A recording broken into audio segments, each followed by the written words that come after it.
So hopefully everybody can see my screen. Yes, bro. Oh, a very, very small Kirtan will do it, then we'll get started. Hare Krishna.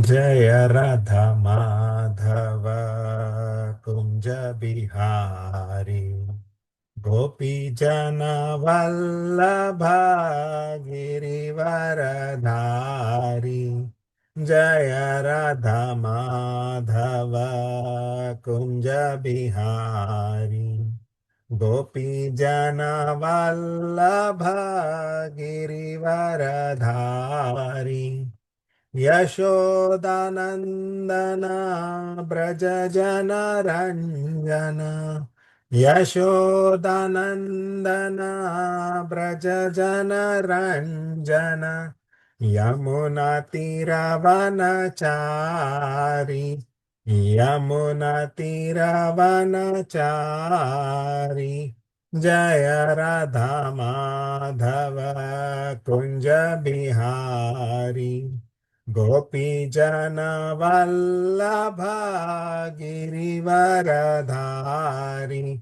Jaya Radha Madhava Kunja Bihari Gopi Jana Vallabha Girivaradhari Yashodanandana Braja Jana Ranjana Yashodanandana Braja Jana Ranjana Yamuna Tiravanachari Jai Radha Madhava Kunja Bihari Gopi Jana Vallabha Girivaradhari Jai Radha Madhava Kunja Bihari Gopi Jana Vallabha Yamuna Gopi Jana Vallabha Girivaradhari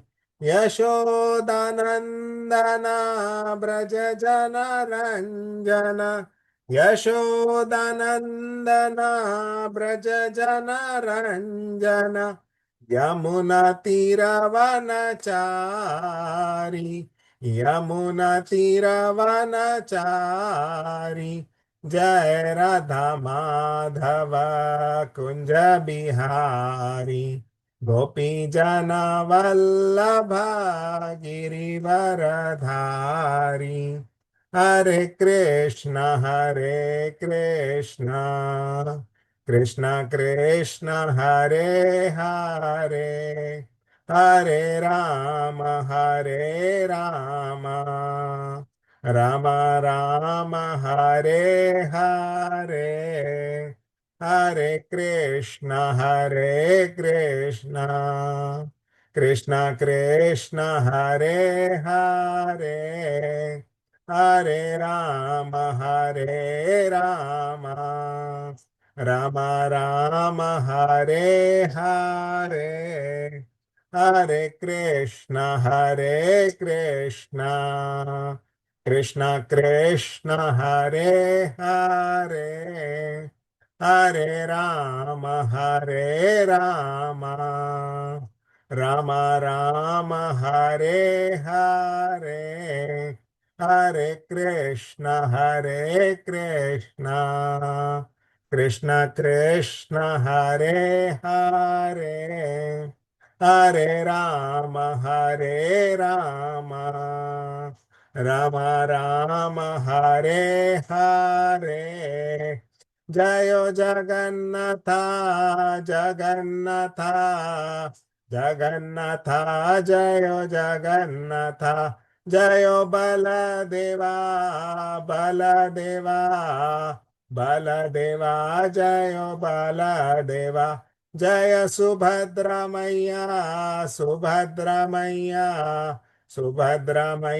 Jaya Subhadramaya Jaya Jaya Prabhupada Jaya Jaya Prabhupada Jaya Jaya Gurudev गुरुदेव जय जय गुरुदेव, जय जय गुरुदेव, गुरुदेव गुरुदेव जय जय गुरुदेव। निताय गौरा हरि बोल, हरि बोल, हरि बोल। निताय गौर हरि बोल, हरि बोल, हरि बोल, हरि बोल, हरि बोल। नित्य गौरा हरि बोल, हरि बोल, हरि बोल। नित्य गौर हरि बोल। श्रील गुरुदेव की जय, श्रील प्रभुपाद की जय। We'll do some prayers and then get started.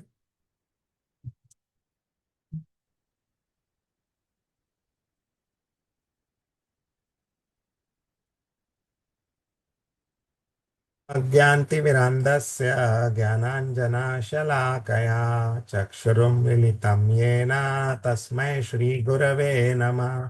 श्रीचैतन्यमनोभीष्टं स्थापितं येन भूतले स्वयं रूपा कदा मह्यं ददाति स्वपदान्तिकं।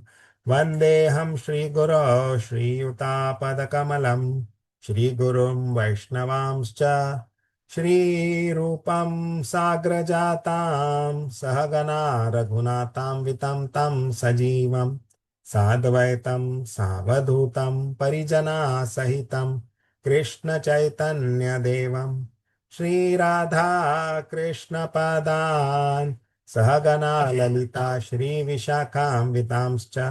हे कृष्णा करुणा सिन्धु दीनबन्धो जगत्पते गोपेशा गोपिका कांता राधा कांता नमोस्तुते।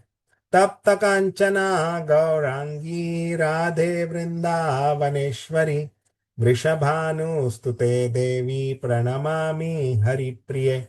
वाञ्छाकल्पतरुभ्यश्च कृपा सिन्धुभ एव च पतितानां पावनेभ्यो वैष्णवेभ्यो नमो नमः। जय श्री कृष्णा चैतन्य प्रभो नित्यानंदा श्री अद्वैता गदाधरा शिवासादि गौर भक्त वृंदा। हरे कृष्णा कृष्ण कृष्णा हरे हरे, हरे रामा राम राम हरे हरे। हरे कृष्णा कृष्ण कृष्णा हरे हरे, हरे रामा राम राम हरे हरे। हरे कृष्णा कृष्ण कृष्णा हरे हरे, हरे रामा राम राम हरे हरे। ओम नमो भगवते वासुदेवाय, ओम नमो भगवते वासुदेवाय। ओम नमो भगवते वासुदेवाय। नारायणं नमस्कृत्य नरं चैव नरोत्तमं देवीं सरस्वतीं व्यासं ततो जयम् उदीरयेत्। नष्टप्रायेषु अभद्रेषु नित्यं भागवत सेवया भगवती उत्तमश्लोके भक्तिर्भवति नैष्टिकी। कृष्णाय वासुदेवाय देवकीनन्दनाय च नन्दगोपकुमाराय गोविन्दाय नमो नमः। नमः पङ्कजनाभाय नमः पङ्कजमालिने नमः पङ्कजनेत्राय नमस्ते पङ्कजाङ्ग्रहे। नमो महावदन्याय कृष्णप्रेमप्रदायते कृष्णाय कृष्णचैतन्य नामिने गौरत्विषे नमः। नमो ब्राह्मण्याय देवाय गोब्राह्मणहिताय च जगद्धिताय कृष्णाय गोविन्दाय नमो नमः। नमः ॐ विष्णुपादाय कृष्णप्रेष्ठाय भूतले श्रीमते भक्तिवेदान्त स्वामी इति नामिने। नमस्ते सरस्वती देवे गौरवाणी प्रचारिणे निर्विशेष शून्यवादी पाश्चात्य देश तारिणे। जय श्री कृष्ण चैतन्य प्रभो Nityananda Shri Advaita Gadadhara Shivasadi Gaur Bhakta Vrinda. Hare Krishna, Krishna Krishna, Hare Hare. Hare Rama, Rama Rama, Hare Hare. Hare Krishna, Krishna Krishna, Hare Hare. Hare Rama, Rama Rama, Hare Hare.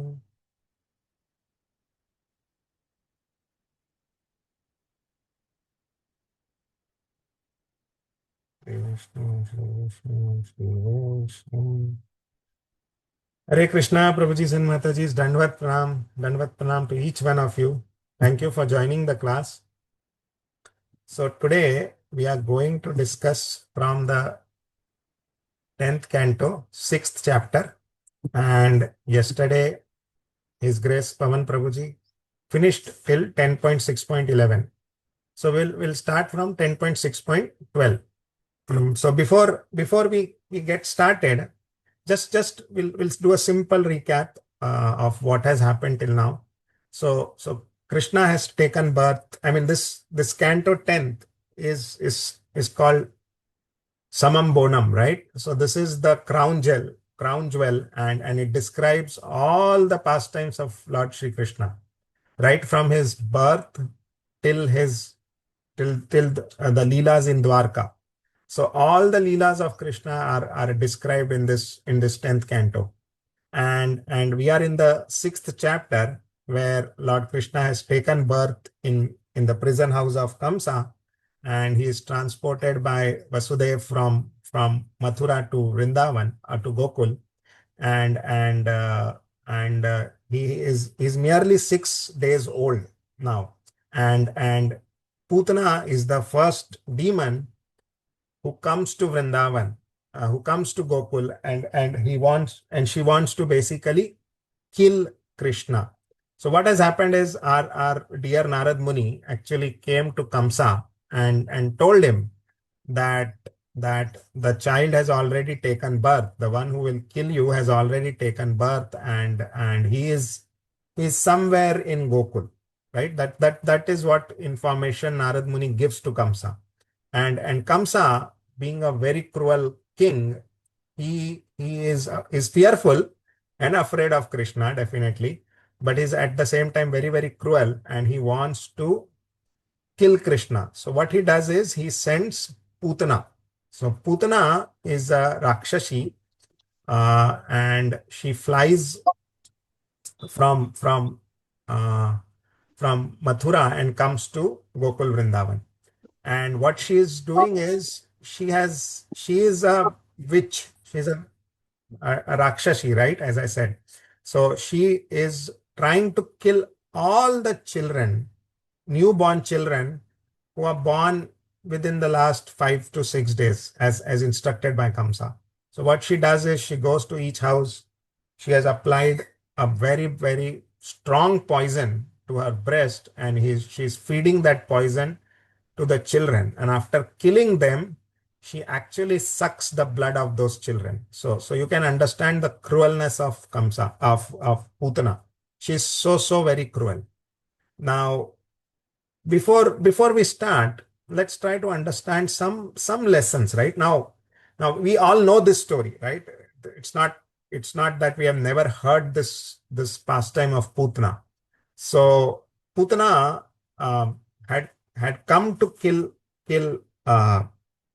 Krishna, but Krishna is so merciful. So this pastime actually brings out the mercy and compassion of the Supreme Lord, right? That somebody who is coming to kill you, and the Supreme Lord is awarding that person the highest thing in this world, where she gets to become the nurse or mother of Krishna, right? Our scriptures say that the nurse is one of the 7 mothers, right?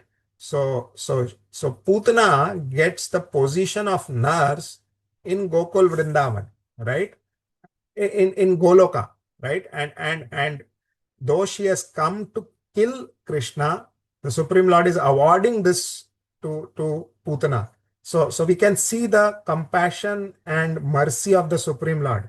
See, he is not even looking at the intention. The Putana is coming with the intention to kill Krishna, but what Krishna is looking at is he is looking at the that, oh, she's coming to offer me milk, and she is coming with a motherly feeling, and that's what is so very surprising, right? I mean, we find this, oh, is it possible, somebody coming to kill the Supreme Lord, and the Lord is awarding such kind of mercy to him, to her, right? But that's what this pastime brings out. As right, we did so many Rath Yatras, right, in this few some days back only, right? And we had so many people participating in that Rath Yatra. So I mean, I was just thinking, right, reading this pastime, I was just thinking that somebody who's coming to kill is getting this benediction. What about somebody who is offering service to Krishna lovingly, right? So we organized this Rath Yatra, and we had so many people pulling the Rath of the Lord. So what the Lord is looking at them, he's not looking at them as like ordinary people. He is thinking that, oh, these people, these Gopas and Gopis have come to take me to Vrindavan. That is what his thinking is. Lord Krishna's thinking is. He's not thinking, oh, these are just ordinary materialistic people who's pulling my Rath.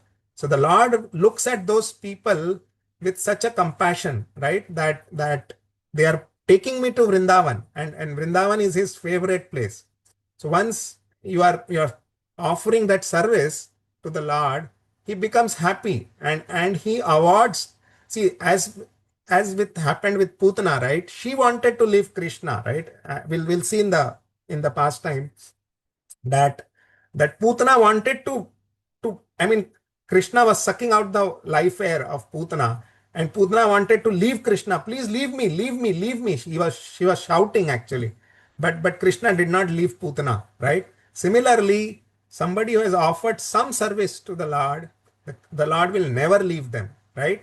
So this Rath Yatra which we did, anybody who pulled the Rath or just saw the Lord on the Rath, it is guaranteed that they will have they have started their spiritual life. If not in this life, next life, definitely Krishna will make sure that they become devotees of him, right? And ultimately they will reach the destination. So these Rath Yatras, right, people have these weapons of mass destruction, right? These Rath Yatras are our weapons of mass spiritualization, right? I mean, this is the compassion of Srila Prabhupada, which by the mercy of him, of Srila Prabhupada, we are able to distribute to so many people. And that's what I was thinking when I read this pastime of Putana, and feeling that, oh, see, the Lord awards such great compassion and benediction to people. So anybody who pulled the Rath will definitely get this benediction and compassion from the Lord. And even if they want to leave the Lord will not leave them now. Right? That's what this story of Putana also shows. So with this we will start our class. Another thing which Pavan Prabhuji also discussed about, he talked about how Putana was uh, Ratnamala in her previous life, and she is described as a daughter of Bali Maharaj. In some Purana, it is mentioned as daughter. In some places, it is mentioned as sister of Bali Maharaj. So Ratnamala basically wanted, when she saw Lord Vaman Dev, she wanted to feed the milk, to say, oh, what a wonderful boy! I want to feed him the milk, and the Lord granted that wish right at that time. And then once Vaman Dev captured everything and captured Bali Maharaj, uh, the desire of Ratnamala changed, and she desired that I will feed poison to this boy. I want to kill this boy. And the Lord even granted that wish. And that's how Ratnamala became Putana in the next life. And that's what Pavan Prabhuji also discussed in the previous class. He also discussed about why Lord Krishna closed his eyes when he saw Putana. So that wonderful class happened already, and 11 shlokas were covered in that class. So we'll get started from shloka 12, and we'll just discuss how this pastime unfolds further. So anybody wants to read this? If not, I will do the reading. I'll do the translation and then the purport as well. So as I said, we have finished 11th shloka, so we'll start from the 12th. As Putana screamed loudly and forcefully, the earth within its mountains and outer space with its planets trembled. The lower planets and all directions vibrated, and people fell down, fearing that thunderbolts were falling upon them. Purport. Srila Vishwanath Chakravarti Thakura remarks that in this verse, the word rasa refers to the planetary systems below the earth, such as Rasatala, Atala, Vitala, Sutala, and Talatala. So the Lord is sucking out the life air of Putana, and she's screaming loudly and saying, "Please leave me," and because she's now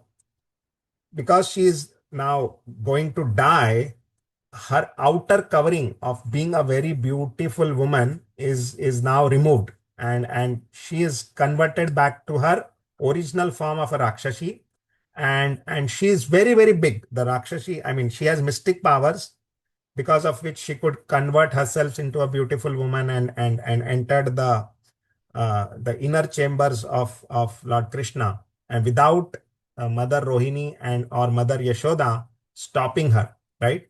And that was also explained by Pavan Prabhuji how Yog Maya covered both Yashoda and Rohini, because it was Krishna's desire that Putna should come and feed the milk, right? So that's why even Mother Yashoda and Mother Rohini did not stop Putana from entering and starting to feed the child, right?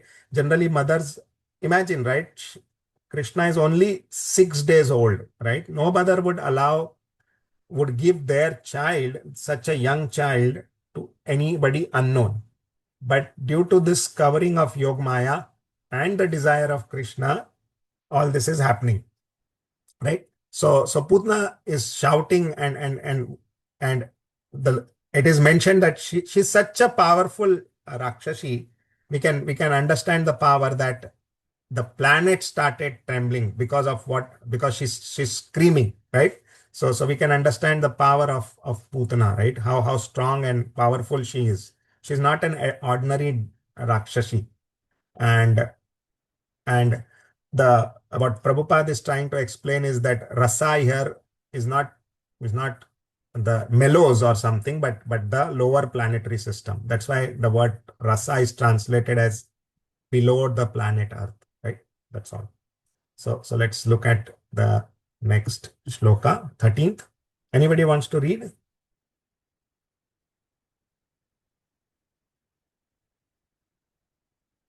Okay. So I will read. Hare Krishna Prabhuji, I'll read Prabhuji. Yeah, please go ahead, Prabhuji. Hare Krishna, Pranam You want Prabhuji. to read the shloka also, Prabhuji? No, Prabhu, translation and purport. Okay, okay. Translation and purport by Srila Prabhupada ki jai. In this way, the demon Putana, very much aggravated because her breast was being attacked by Krishna, lost her life.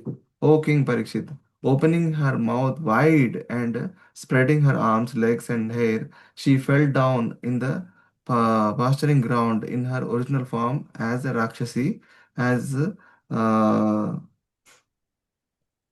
Vartrasura had fallen when killed by the thunderbolt of Indra. Purport. Putana was a great Rakshasi who knew the art of covering her original form by mystic power, but when she was killed, her mystic power could not hide her, and she appeared in her original form. Hare Krishna. Hare Krishna. Thank you, Prabhuji. So Putana is now killed. Actually, her life air has been sucked out, and hence she gets transformed into her original form. That mystic, because she has lost her life now, there is no mystic power left, right? So the mystic power is gone. and she comes back to her original form. So so I mean, another life lesson or lesson which we can learn is this. I mean, as Pavan Prabhuji also mentioned yesterday, that Putana represents fake gurus, right? And basically, uh, see, when somebody wants to start the spiritual life, right? What does milk represent, right? Why? I mean, mothers feed milk to the child so that he can grow, right? Similarly, a spiritual guru feeds instructions or gives spiritual knowledge such that their bhakti can grow, right? But these fake gurus give wrong instructions or mislead people, and they try to kill the bhakti. So instead of giving right instructions, these fake gurus give misleading or misguide people. Either they want, I mean, people want, they guide people to have bhukti, right, to have material opulence, or they guide people to have mukti, which is again like impersonal liberation, right? So all these kinds of fake gurus is what Putana represents, and that milk of Putana, which is, I mean, that what you feed, right, in order for the child to grow. Similarly, the guru gives instruction, and those instructions are supposed to grow the spirituality, or grow the new people to have to become devotees, right? But if it is poisoned, it actually leads to their bhakti being killed. And that's why Putana is representing these fake gurus. And Srila Bhakti Vinod Thakur explains that how each of the demon represents one thing, and Putna is being compared to the fake guru. So let's move ahead. Let's see what happens next. So 10.6.14. Can I continue, Prabhu? Yes, please. Yeah, translation. O King Parikshit, when the gigantic body of Putana fell down onto the ground, it smashed all the trees within a limit of 12 miles. Appearing in a gigantic body, she was certainly extraordinary. Purport. Because of the grievous hurt imposed upon her by Krishna, sucking her breast, Putana, while dying, not only left the room but abandoned the village and fell down in the pasturing ground in her gigantic body. Hare Krishna. Hare Krishna. So now, uh, you see, Putana, it is what is this mentioned within a limit of 12 miles, right? So she's such a big, she's such a big Rakshashi, right? And it is mentioned that when she fell down, right? 12 miles is 12 yojan. In Hindi, we say 12 yojan. Miles is a yojan. So when she fell down, it is mentioned that none of the houses or cow herd sheds or anything were smashed. What is mentioned here is only the trees were smashed, all the trees, right? And all these trees belong to Kamsa.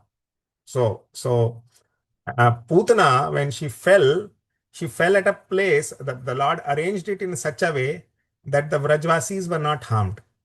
And only, in fact, when she fell down, it caused destruction, further destruction for Kamsa, because these pasturing grounds belong to Kamsa, and all the trees within that pasturing grounds were smashed. Okay, so this is how basically Putana died, right? And that's what is being mentioned. Let's move ahead. 15 to 17. Hare Krishna. Hare Krishna. It's very three in how many slokas? 15 to 3. This is 15 to 17, three shlokas, Prabhuji. 15, 16, Okay. 17. Okay, Prabhu. Yeah, I'll So, read the translation. yeah, Prabhuji, go ahead. The Rakshasi's mouth was full of teeth, each resembling the front of a plow. Her nostrils were deep like mountain caves, and her breast resembled a big slab of stone fallen from hill. Her scattered hair was the color of copper. The socket of her eyes appeared like a deep blind well. Her fearful thighs resembled the bank of a river, and arms, legs, and feet seemed like a big bridges. And her abdomen appeared like a dried up lake. The heart, ears, and head of the cowherd men and women were already shocked by the Rakshasi's screaming. And when they saw the fierce wonder of her body, they were all even more frightened. Hare Krishna. Hare Krishna. So you can imagine, right? 12 miles, right? If you go to a ground which is like such a big ground and somebody is lying there. So this is what you will see, right? Imagine looking at the nostrils. So they will look like caves, right? Is it not? If the size is so big, and the teeth and all this graphic description is given by Sukdev Goswami of how Putana looked, right?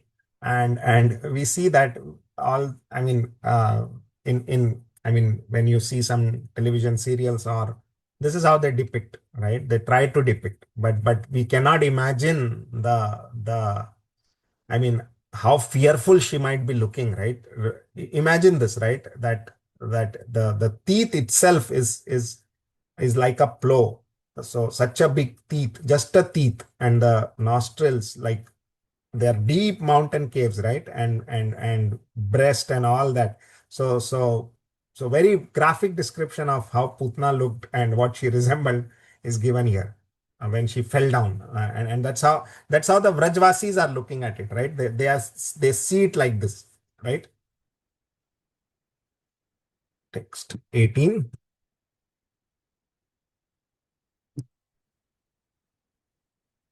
So I'll read this translation. Without fear, the child Krishna was playing on the upper portion of Putana Rakshasi's breast. And when the gopis saw the child's wonderful activities, they immediately came forward with great jubilation and picked him up. Perfect. Here is the Supreme Personality of Godhead, Krishna. Although the Rakshasi Putana could increase or decrease her bodily size by her mystic abilities and thus gain proportionate power, the Supreme Personality of Godhead is equally powerful in any transcendental form. Krishna is the real personality of Godhead because whether as a child or as a grown up young man, he is the same person.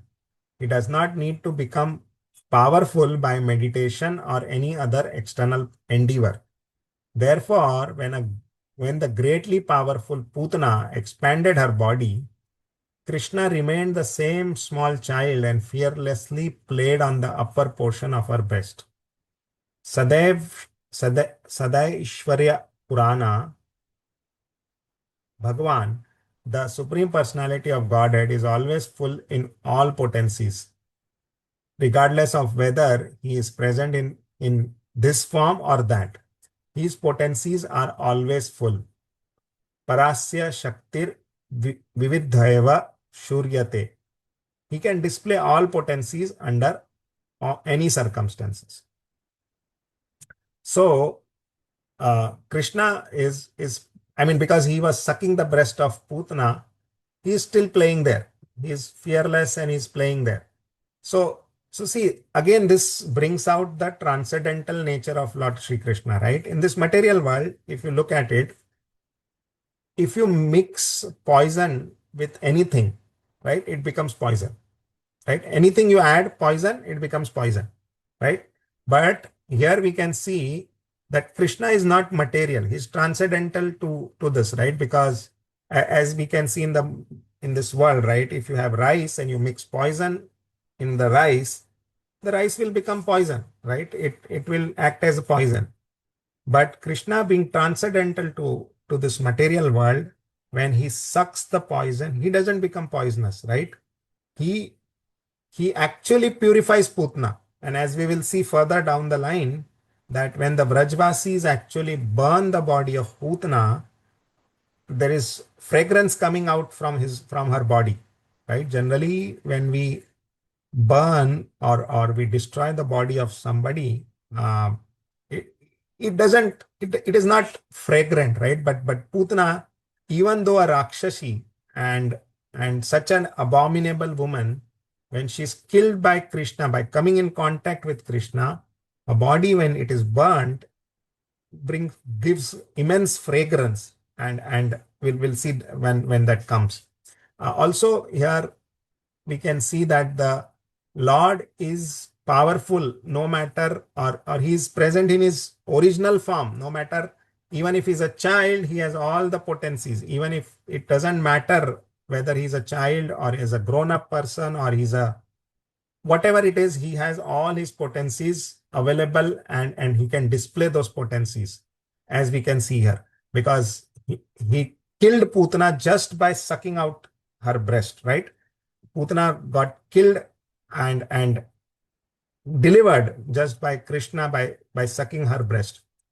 So and it is mentioned here that he need not become powerful by meditation, right? He doesn't need to do anything of this. He's already powerful, already present in his full potency. No matter what kind of form he takes, he's fully potent. So that's why even though the Lord is present in so many forms, he's fully potent. Even as a Archa Vigraha, he is fully potent. Even as a he takes a form of Shaligram, right? As a small, we can say, I mean, just for lack of words, a small stone, right? But he's equally potent even in that form. So that's what Lord Srila Prabhupada is trying to explain, that the Lord is present in his fully potent form, no matter how he is available, right? So let's go ahead. Shloka 19th. Hare Krishna Prabhuji, I'll read. Yeah, Mataji, please go ahead. यशोदारोहिणीभ्यं तः समं बालस्य सर्वतः रक्षां विदाधीरे सम्याग् गोपुच्छ ब्राह्मणादिभिः. Translations and purport by Srila Prabhupada ki jai. Translation. Thereafter, Mother Yashoda and Rohini, along with the other elderly gopis, waved about the switch of a cow to give full protection to the child Sri Krishna. Purport. When Krishna was saved from such a great danger, Mother Yashoda and Rohini were principally concerned, and the other elderly gopis were almost equally concerned, followed the activities of Mother Yashoda and Rohini. Here we find that in household affairs, ladies could take charge of protecting a child simply by taking help from the cow. As described here, they knew how to wave about the switch of a cow so as to protect the child from all types of danger. There are so many facilities afforded by cow protection, but people have forgotten these arts. The importance of protecting cows is therefore stressed by Krishna in Bhagavad Gita. Krishi go rakshya vanignyam vaishya karma swabhavajam. Even now, in Indian villages surrounding Vrindavan, the villagers live happily simply by giving protection to the cows. They keep cow dung very carefully and try it to use as fuel. They keep a sufficient stock of grains, and because of giving protection to the cows, they have sufficient milk and milk products to solve all economic problems. Simply by giving protection to the cow, the villagers live so peacefully.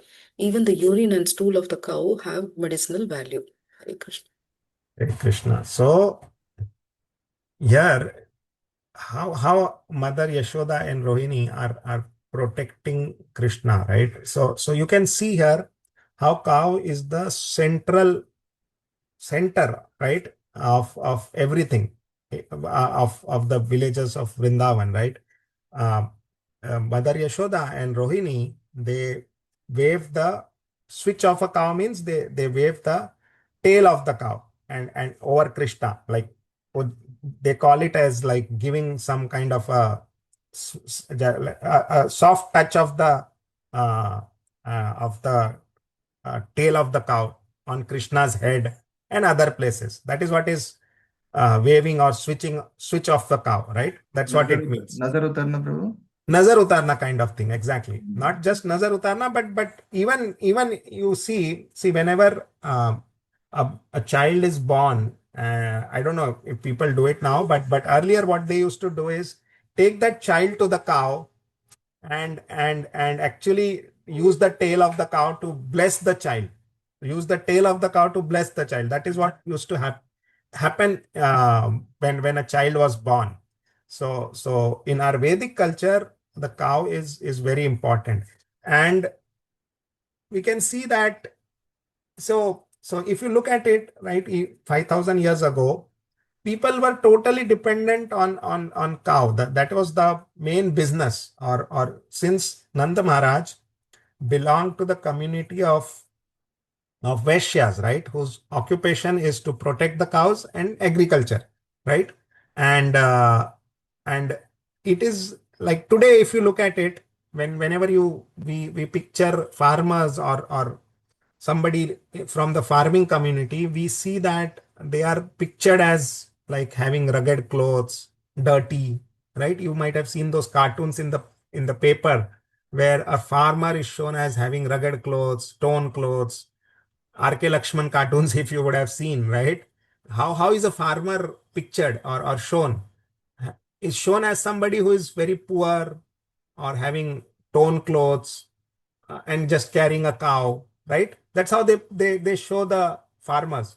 And unfortunately, that is the situation right now. The farming, but at the time of Krishna, because the cows were provided protection, these farmers were very, very opulent. We will see going down in this chapter itself how how these farmers, simple rural farmers, they were so very opulent. They used to exchange gifts made of gold for simple ceremonies. You will see that they used to exchange uh, precious golds, diamond jewelry when they gave gifts and took gifts. But nowadays, if you see, all of these farmers are shown as very, very poor. Why? Because this cow protection, we are not protecting the cows. The economy is not based on the cows, right? The economy is based on something else now, based on exploiting the nature.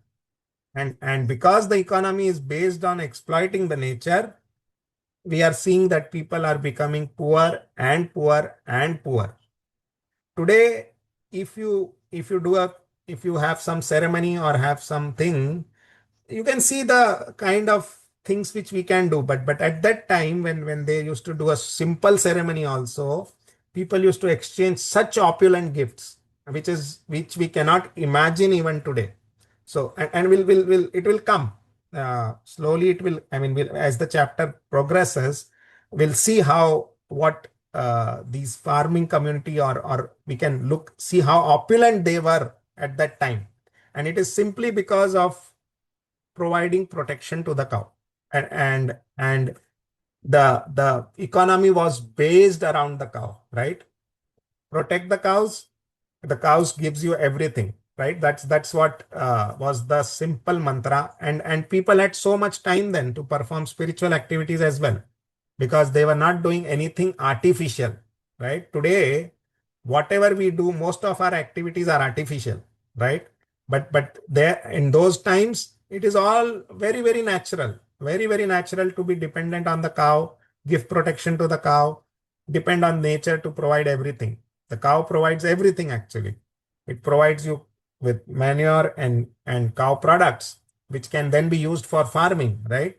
And then from the farming you get all the food grains. And that's how people used to sustain, depending on nature and depending on mother cow and protecting the cow. And that's why they were so very opulent, no matter I mean, like today, the this our economics is totally dependent on what this modern economics or whatever. This industrial revolution which came in has destroyed everything which our Vedic civilization stands for. And unfortunately, we are getting sucked into it, and we have no way to go back to these roots which are mentioned here of protecting the cows. And I'm sure it's not, I mean, what I'm trying to say is, if you look at it today, it is not easy to maintain a cow. Why is it become so very difficult? And I'm sure we have seen this. Lilanand Prabhuji is in the call, and he knows how difficult it is now to maintain cows. So that is what has come to that state where if you want to maintain a cow, it is just next to impossible uh, to maintain a cow in the house. And just 50 years back, people used to do this slowly. Now going forward, what will happen is the cows will in fact slowly vanish, and the day that happens, we will go further down. That's what is going to happen. And it is all mentioned in this Bhagavatam itself, in the 12th canto, what will happen in Kali Yuga. Let's not get into it. We'll move ahead. Text 20. Okay, I'll read this translation. The child was thoroughly washed with cow urine and then smeared with the dust raised by the movements of the cows. Then different names of the lords were applied with cow dung on 12 different parts of his body, beginning with the forehead, as done in applying tilaka. In this way, the child was given protection. So the first thing, now see, we are talking about the Supreme Lord. So what the Vrajvasis did, the Vrajvasis thoroughly washed Krishna with cow urine and then smeared the dust raised by the movements of the cows. So you can see the central position of the cows in Vrindavan, or in Nand Maharaj's house, right? That the Lord Krishna was bathed with cow urine, right? And he was smeared by the dust raised by the movements of the cows. And the Lord loves this, right? He loves cows, and so he's very happy when he's washed with cow urine. Then what happens is they are applying cow dung. So cow dung is applied at 12, like we do tilaka at 12 places on our body in order to protect the body, right? Similarly, the the cowherd ladies applied cow dung to Krishna on 12 different parts of his body in order to protect him, right? So this is the culture, this is the Vedic culture where cows are the center of everything in the house.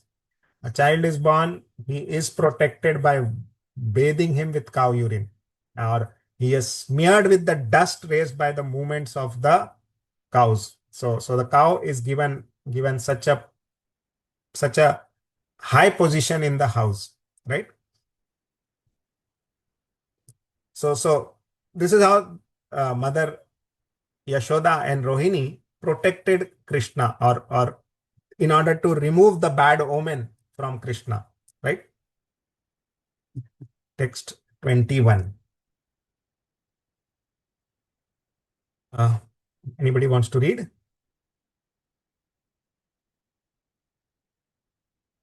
Hare Krishna. Hare Krishna, Prabhuji, go ahead. Yeah, translation. The gopis first executed the process of achamana, drinking a sip of water from the right hand, and they purified their bodies and hands, and with the uh, Nyasa mantra. Nyasa mantra, then applied the same mantra upon the body of the child. Purport. Nyasa mantra includes achamana, or the first drinking of sip of water kept on the right hand. There are different Vishnu mantras to purify the body. The gopis, and in fact all any householders, knew the process of being purified by chanting Vedic hymns. The gopis executed this process first to purify themselves and then to purify the child Krishna. One executed the process of Anganyasa and Karanyasa simply by drinking the little sip of water and chanting the mantra. The mantra is uh, preceded with the first letter of the name, followed by the anu, anuswara, and the word Namaha. Om Namo. Uh, yes. Ajas twangiri avayat mam mano maninams tava januni avyat, and Yeah. so on. And so on. By By losing Indian culture, Indian householders have forgotten how to execute the Anganyasa, and they are simply busy in sense gratification without any advanced knowledge of human civilization. Hare Krishna. Hare Krishna. So, Hari Bol. Uh, so the gopis, you can see the high knowledge these gopis have, right? They are simple village girls. They are not brahmanas, right? They are not learned brahmanas. They are simple householder gopis, and they know all the Vedic uh, processes, right? So this Vedic culture was so very ingrained in our households, right? Today, uh, we don't know this, right? I'm to be very frank, I'm reading this for the first time, right? Anganyasa, Karanyasa. So these are basically processes, and mantras are recited while doing these processes in order to purify ourselves, right? In order to purify our, so see, it is mentioned that our body has seven chakras, right? So Ayurveda and our our Shastras mention that the body has seven chakras, and we need to purify all those chakras. So these Anganyasa and Karanyasa, these are processes which are used to purify these chakras and purify our body, right? That this is what is done. So any so when you perform any yajna or do anything, any process, Vedic process, this is what the priest does, right? He performs this Anganyasa and Karanyasa to purify himself and then performs the yajna, right? And I'm sure our Murlidhar Govind Prabhuji would know better about all this, and we can ask him about more details on this. But this is what is I mean, the limited what I know is these are the processes which are done in order to purify our body before we perform any process, or any Vedic process, Vedic ritual. If you do any homam or anything Vedic, right? Even if you're performing a ceremony, Vedic ceremony, like performing a marriage or anything, we purify our body, right? So for example, when we perform arti, right, we take the sip of water, drink it, right? Three times we drink the water, and that is what is achaman, right? And nyasa mantra, it includes achmana. So all this what we do is the process mentioned in our scriptures, and that's what, uh, in fact, if you look at it, our life, anything in our lives earlier at least, used to revolve around what is there in our scriptures, and we used to do things according to the scriptures. It is never like, oh, we have, why are we doing this, what we are doing this. No, it's all, we are doing it because it is mentioned in our scriptures, and there is a reason for doing it. Everything is very, very scientific, right? So all these processes are also very scientific and mentioned in our scriptures, and the gopis, they are executing this process. So you can see the great knowledge these gopis have, even in terms of Vedic rituals, right? So they are doing all these processes in order to purify this and protect the Supreme Lord. Now you might think, why are they doing it? Do they not know that this is Krishna is the Supreme Lord? No, they are doing it out of love, right? It is, they love Krishna, and for them, Krishna is just their child, right? So a mother is naturally would want to protect the child. So they are doing all this to protect the child, right? That's the love they have for Krishna, which is manifested in these processes which they are doing to protect the child, right? Okay, let's move ahead. Text 22 and 23. Hare Krishna, Prabhuji. Hare Krishna. Translation. Sukadeva Goswami informed Maharaj Parikshit that the gopis, following the proper system, protected Krishna, their child, with the mantras. May Ajja protect your legs. May Maniman protect your knees. Uh, Yagna, your thighs. Achyuta, your upper part of your waist. And Hayagriva, your abdomen. May Kesava protect your heart. Isha, your chest. The sun god, your neck. Vishnu, your arms. O Urukrama, your face. And Ishvara, your head. May Chakri protect you from the front. May Sri Hari, Gadadhari, the carrier of the club, protect you from the back.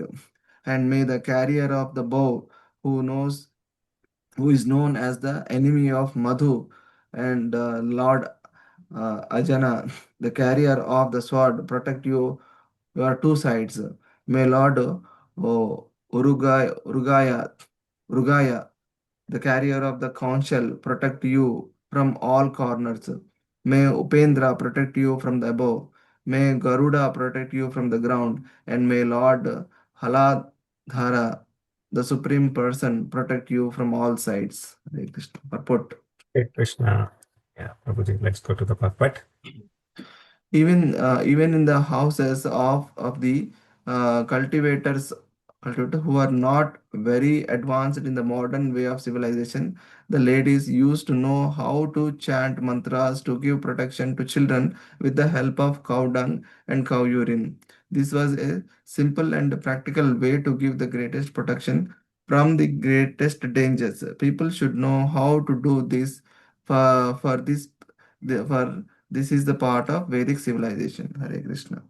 Hare Krishna. So we can see the love for the love of the gopis for Krishna, right? And Sukadev Goswami, you see, he's giving so detailed information to Maharaj Parikshit, right? Because Maharaj Parikshit, he is very eager to hear, and he had questioned Maharaj Parikshit had questioned Sukadev Goswami again and again to describe the pastimes of Lord Krishna in a very, very detailed way. So you can see how detailed Sukadev Goswami is going. He's even telling those mantras which the gopis chanted in order to protect Krishna, right? And this is something similar like Narayan Kavach, right? Which was there in the, I believe, in the sixth canto, right? Where Vishwarupa, I think, talks about the Narayan Kavach, right?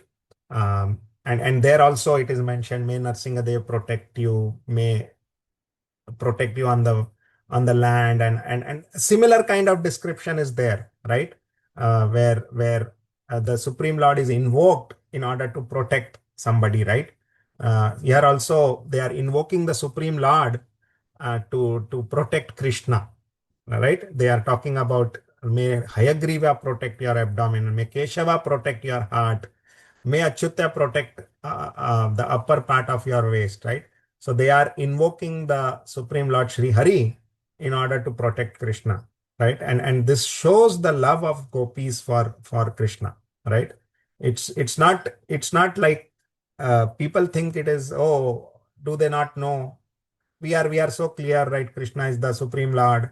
Why does he need protection? No, this shows that great love which they have for Krishna, and where they want to protect Krishna. They think Krishna is just a child and needs protection from us, right? And that's what the Supreme Lord loves about the Vrajvasis, right?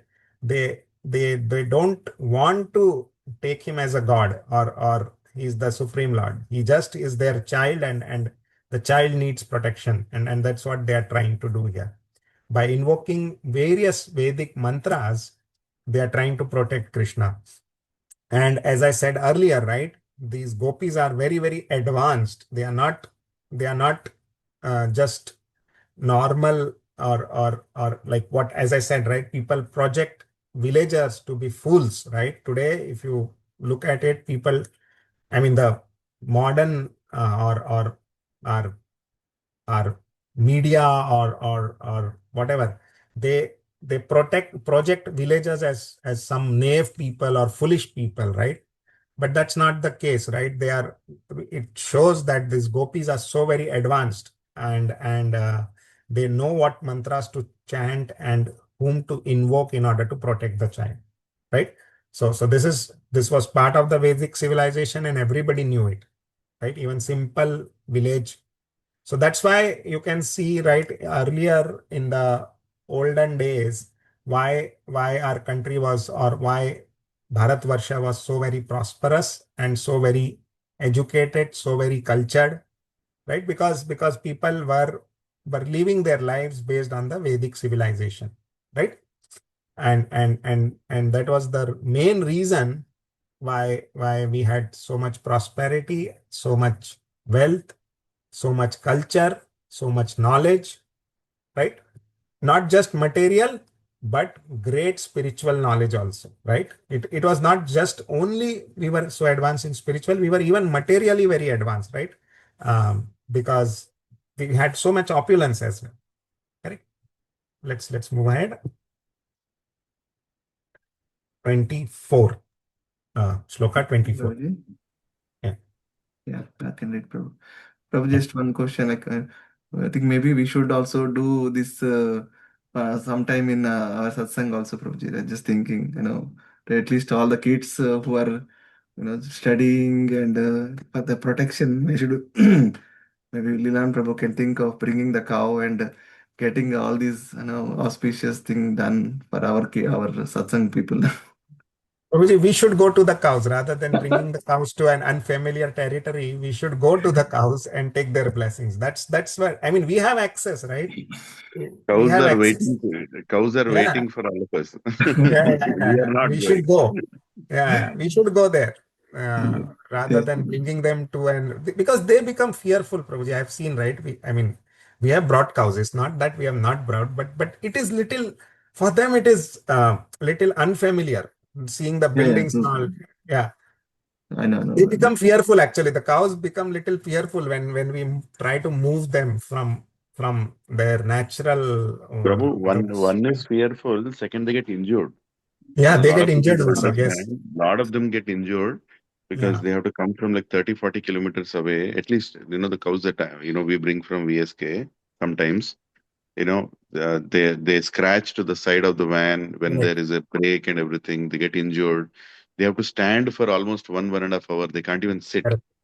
Yeah. And they Yeah. urinate and so it's very unnatural actually for bringing cows from another places. I very Correct. rarely bring, Yeah. otherwise I really don't like. And sometimes when I saw cow getting injured and blood coming out, that is like unpardonable offense actually. Yeah. Yeah. Yeah. Yeah. That's why, Prabhuji, we can easily go and take their blessings. We have I mean, we have that access, right? There where we can take the blessings of the cow and go and take their blessings. And they're so happy when you go there, right? I mean, unfortunately, probably we have not gone to uh, VSK for a very, very long time. Yeah, And and any goshala, I mean, like, any is Goshala, yeah, yeah, any goshala anywhere nearby develop some attachment to the cow. Any important thing that happens in our life, whether it's our family, our health, or financial, or emotional, just go spend some time with the cows. People are not doing that.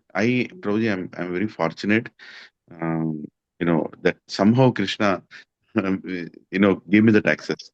And for me, the day I go to the cows, the day is very special. It's a different feeling, it's a connection. I feel like a great connection. And they're always in a taking mode in terms of taking all our pains and giving all the blessings. Uh, yeah, Only this cannot be understood by reading or hearing. correct. It has to be felt. That's what I feel. Yeah, yeah. Okay, Prabhuji. let's read, Prabhuji. Translation. May Rishikesha protect your senses and Narayana your life air. May the master of Svetadvipa protect the core of your heart, and may Lord Yogeshwara protect your mind. Hare Krishna. Hare Krishna. Now again, as I said, right, they are invoking Lord Hari to protect Lord Krishna, right? Not knowing. I mean, they think uh, Krishna is just their child, right? And that's why you will see this kind of a paradox if you look at it, right? But this shows the love of the Brajvasis for Lord Krishna. Okay, and let's move ahead. 25 and 26. Again, they continue the prayers. Let's see what are the further prayers they are doing. I'll read this. Okay, Prabhuji, go ahead. Yeah. May Lord Prishnigarbha protect your intelligence and the Supreme Personality of Godhead, your soul. While you are playing, may Govinda protect you, and while you are sleeping, may Madhava protect you. May Lord Vaikuntha protect you while you are walking, and may Lord Narayana, the husband of the goddess of fortune, protect you while you are sitting. Similarly, may Lord Yagnabhuk, the fearful enemy of all evil planets, always protect you while you enjoy life. Right? So these are the prayers the gopis are making to the Supreme Lord Narayana. Right? For see, even Nanda Maharaj, right? He wants to when he sees that the trees have fallen and Krishna may get hurt and all, he always invokes Lord Narayana.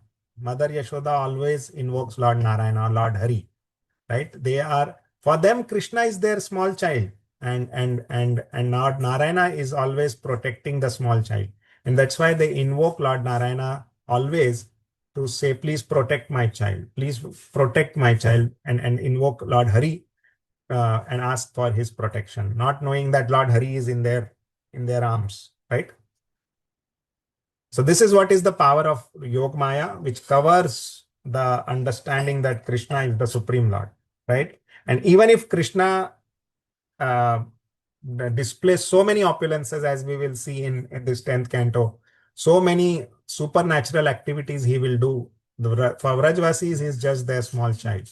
And especially for Mother Yashoda, she never considers Krishna as the Supreme Lord or God. Even when Krishna shows the whole universe in his mouth, she is bewildered. She thinks, I might have seen a dream. He is just my small child, right? Mother Yashoda will never accept that Krishna is the Supreme Lord, because once he is God, right? He is everybody's, right? But for Mother Yashoda, Krishna is her child and she doesn't want to share her child with anybody, because the moment he is God for everybody, right?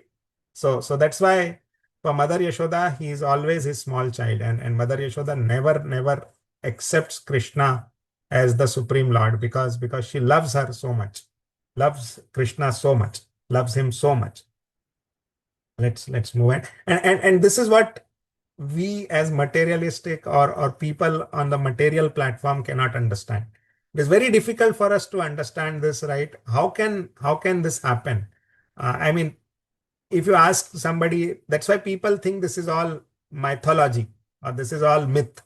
This is not mythology. This is not myth. This is what is, you can say, true love and true devotion, where they are so selfless and so loving and devoted, that for them, uh, because they don't want anything from God, right?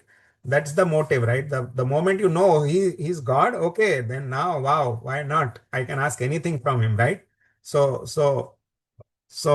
that's why they don't want to, they don't think Krishna is God, and they never, because they don't want anything from God, right? What can God give them, right? So that's why Krishna also loves these Vrajvasis so much, right? That they don't want anything from him, and they just want to love him, right? And that's where he becomes their servant, right? He becomes their, like, they can make Krishna dance for little things, right? See, somebody who is the Supreme Personality, right? Somebody who cannot be accessed or cannot be controlled by anybody, these Vrajvasis make control him like anything, right? For small favors from Brajvasi, Krishna is ready to do anything, right? We see in his pastimes, the sweet pastimes, where he's dancing for a cup of buttermilk, right? He's dancing for a small uh, ball of butter, right? So you can see that the Lord comes under the control, and that's what is the true love, which the Vrajvasis have. Okay, let's move ahead. Text 27 to 29. Hare Krishna, Prabhu. Hare Krishna. Yeah.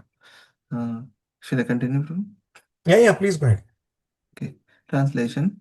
The evil witches known as Dakini, uh, Yatudhanis, and Kushmandas are the greatest enemies of children, and the evil spirits like Bhutas, Pretas, Pisachas, Yakshas, Rakshasas, and Vinayakas, as well as witches like uh, Kato, Kotaras, Revati, Jestha, Putana, and Matrika are always ready to give trouble to the body, the life, air, and the senses, causing loss of memory, madness, and bad dreams. Like the most experienced evil stars, they all create great disturbance, especially for children. But one can vanquish them simply by uttering Lord Vishnu's name. For when the Lord Vishnu's name resounds, all of them becomes afraid and go away. Hare Krishna. Advaitam Achyutam Anadim Anantam Rupam Adyam Purana Purusham Navayavanam Cha Vedeshu Durlabham Adurlabham Atma Bhaktu Govindam Adipurusham Tamaham Bhajami. I worship the Supreme Personality of Godhead Govinda, who is original person, non-dual, infallible, and without being. Although although he expands into unlimited forms, he is still the original, and although he is the oldest person, he is appear to be as fresh youth. Such a eternal, blissful, and all-knowing form of the Lord cannot be understood by the academic wisdom of Vedas, but they are always manifest to pure, unalloyed devotees.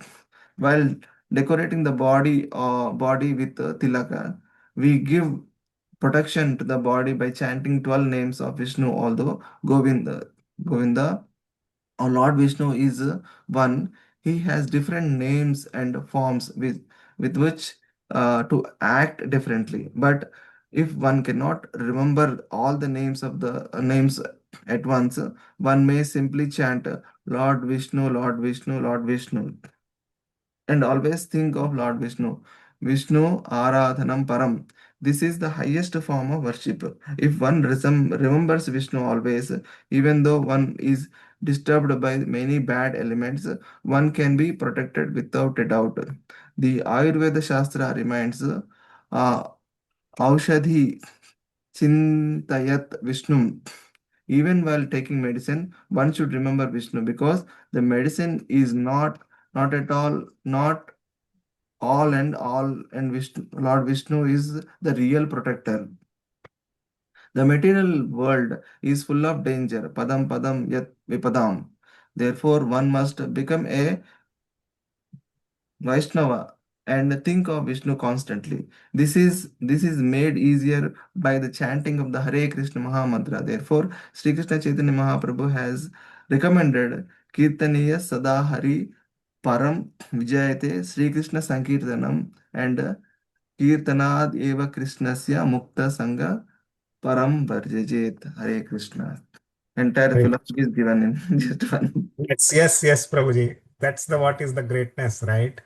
That's what is the greatness of Srila Prabhupada, right? If you read one page also, you will get it, right? Yes, Prabhu. Uh, yeah. Okay. Mm. Prabhuji, So I have to go for satsang. I'm leaving now. Sorry, Prabhuji. yeah, Prabhuji. Thank you so much for joining, Prabhuji, and Thank you, thank you Prabhuji. so Hare much for Krishna. reading. Dandavat Yeah. pranam, Prabhuji. Dandavat Dandavat pranam. Prabhuji. So now again, it's just a continuation of Sukadev Goswami describing to Parikshit Maharaj what the gopis are doing and how they are trying to protect. So it is mentioned here that you can see this bhutas, pretas, pishachas, they are give trouble to us, right? Now we don't realize all of this. We don't probably people don't even believe about this, but that's what is true and what is mentioned in our scriptures, right? This they give trouble to the body, the life, air, and the senses. right? And the only way to protect ourselves is by taking the name of Lord Krishna or Lord Hari, right? We give protection to the body, right? We apply tilak, as I said, in the morning after taking a bath, and then chant the various names of Lord Hari or Lord Krishna, right? While applying the tilak. Now, even if you don't remember the name, Srila Prabhupada is saying you can just simply chant Lord Vishnu, Lord Vishnu, Lord Vishnu, right? Any activity we do, right? You see anything, any ceremony, Vedic ceremony is to be done. Lord's name is always taken, right? Without taking the Lord's name, no Vedic ceremony can be completed, right? And without invoking the Lord, without asking for his blessings, nothing can be achieved, right? And that is what is our Vedic civilization and Vedic culture, that no matter what we do, uh, we invoke Lord, Supreme Lord's blessings before performing that activity. And that's why you see, even like we buy a car, we take it to do a puja, right? For that vehicle, because we because that vehicle can kill us, right? In order to protect us, that we drive it safely, we do puja, we invoke the blessings of Vishnu, so that may this we use this in your service, and we get protection also, right? That's where any activity you do, right? Even housewarming we do, right? We always do invoke the blessings of the Supreme Lord. And the gopis are doing the same thing. They are trying to protect the child, and by invoking the names of Lord Vishnu, right? Let's move ahead. So this is the last shloka we'll take, and then we'll stop. Text 30. Uh, I will read this. So Srila Sukadev Goswami continued. All the gopis, headed by Mother Yashoda, were bound by maternal affection. After they thus chanted mantras to protect the child, Mother Yashoda gave the child the nipple of her breast to suck, and then got him to lie down on his bed. Perfect. When a baby drinks milk from the breast of his mother, this is a good sign of health. So the elderly gopis were not satisfied while chanting the mantras to give protection to Krishna. They also tested whether the child's health was in order. When the child sucked the breast, this confirmed that he was healthy, and when the gopis were fully satisfied, they had the child lie down on his bed. So the gopis not only chanted the mantras, but also offered, Mother Yashoda offered milk to Krishna, and when Krishna drank the milk, they were satisfied that Krishna is okay, and and then they lie him down on the bed to rest. See, we would have, I mean, we all had children, right? We would have seen that the doctors, when you take a child to the doctor also asks, is the child taking milk? Is the child being fed normally, right? So the if the child is taking the milk properly, it means he's all right. There is no problem. There's nothing to worry about, right? But if he's not taking the feed, then there is some problem, right? Even today, if you see the doctors, the modern science doctors also ask the same question when you take your child to the doctor, right? Whether he's taking the feed normally or not. If he's taking the feed normally, he's absolutely fine. There's nothing to worry. But if he's not, then that's where they try to do something. Correct? So this the gopis had this knowledge, right? And they wanted to make sure that Krishna is all right. So Mother Yashoda fed milk and put Krishna to rest. So we'll stop here. Uh, if there are any questions, comments, please go ahead. Please forgive me if I've spoken something which has hurt you, or please forgive me for all the mistakes I have done. If you got something good from this, it's all coming from Srila Prabhupada's purpose, as we read, coming from the parampara. So thank you very much. And we can take any questions or comments.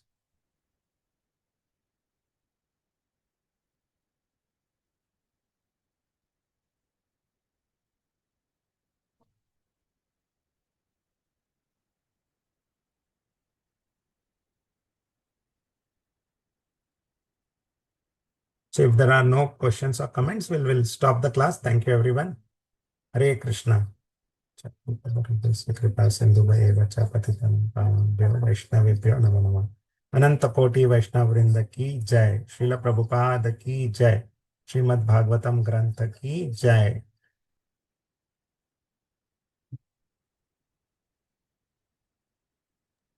Thank you, Prabhuji. Hare Krishna. Wonderful session. Hare Krishna. Thank you.